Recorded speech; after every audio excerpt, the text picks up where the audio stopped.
Teripang ternyata dihargai tinggi di Cina sebagai makanan dan obat-obatan, membuat pedagang-pedagang Makassar berperan sebagai pedagang perantara, mulai rutin berlayar ke pantai-pantai pesisir Australia untuk mengumpulkannya. Namun bisnis teripang tersebut mulai merosot pada akhir abad ke-19 karena penetapan bea cukai oleh pemerintah Australia. Setelah penerapan undang-undang untuk melindungi integritas wilayah Australia, perahu Makassar terakhir meninggalkan Arnhem Land pada tahun 1906. Permintaan taripan juga menurun karena kekacauan di Cina pada masa itu. Hingga sekarang jejak-jejak suku Makassar yang ada di Australia masih bisa ditemukan dari pengakuan beberapa suku aborigin di sana. Mereka sangat bersahabat dengan suku Makassar dan menerima suku asli Indonesia ini sebagai tamu kehormatan.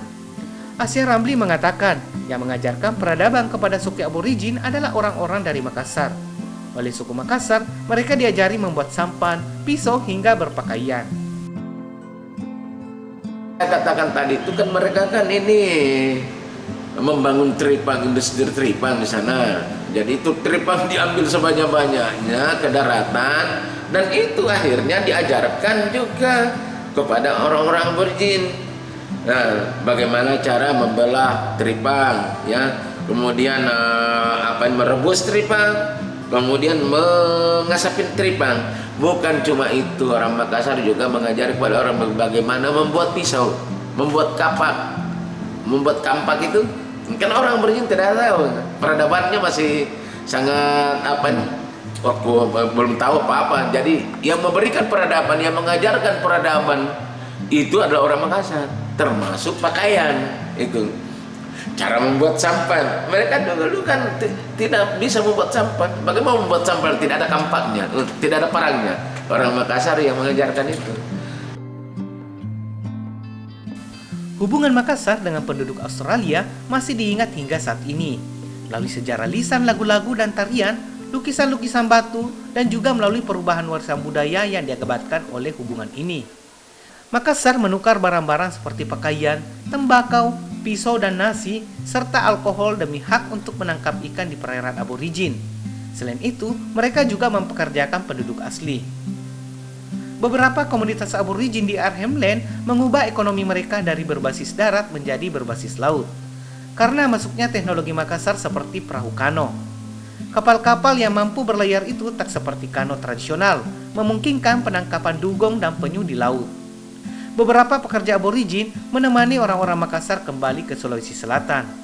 Selain itu, suku aborigin juga mengenang beberapa kejadian yang terjadi di masa lampau antara nenek moyang mereka dengan masyarakat Makassar, termasuk pernikahan silang antara kedua suku tersebut. Kalau orang Makassar kan, kalau lama di sebuah tempat kan, pastilah dia suka cewek gitu loh. Pastilah dia suka cewek. Mau cewek putih, kamu cewek coklat-coklat, kamu hitam-hitam, kamu merah-merah sedikit. Kalau sudah terlalu lama itu, masuk manusia biasa, apalagi menggeus Makassar, ya sudahlah, menyukai itu. Dan mereka tentu di mana bumi diinjak, di situ langit dijunjung, menghargai juga adat istiadatnya, dia tidak boleh juga macam-macam. Nah itu, makanya di situ saling berkenalan dulu, disetujui oleh keluarga di sana, dewan adatnya juga bagaimana disetujui, dikasih kawin lah mereka, ada punya anak. Sampai sekarang kan ada keturunan-keturunan di Makassar ini. Pak Husen yang ada di Goa itu, Pak Husen itu kakeknya itu ada istrinya di aborigin. Malah Pak Husen ini ada sepupu-sepupunya di aborigin. Ada di beberapa bulan yang lalu saya ketemu dengan Pak siapa ini yang ada di Goa itu, di Museum Kota ya, saya ketemu dengan mereka. Itu masih ada keturunan, masih ada keluarganya di aborigin, ada sepupu-sepupunya lah itu. Bahasa Makassar menjadi bahasa perantara di pantai utara, dan ini berlangsung tidak hanya antara Makassar dengan penduduk aborigin, tetapi juga antara suku-suku aborigin yang berbeda.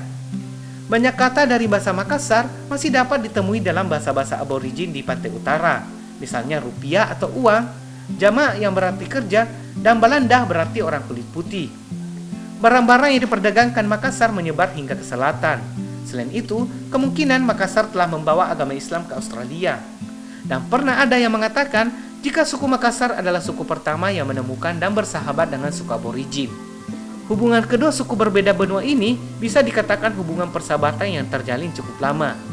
Sebenarnya bukan hanya suku Makassar yang pernah berlayar ke aborigin, juga dengan suku Bugis yang memang merupakan saudara dari suku Makassar. Walaupun saat ini zaman telah berubah dan sejarah berkata lain, suku aborigin harus tunduk dengan kolonial Inggris. Dan hingga saat ini, hubungan antara kedua suku tersebut masih terjalin dengan baik. Hal tersebut didukung oleh pemerintah setempat, di mana baru-baru ini ada seorang senator dari Australia berkunjung ke kota Makassar. Senator tersebut mengumpulkan beberapa seniman dan orang-orang Makassar yang mempunyai keturunan aborigin.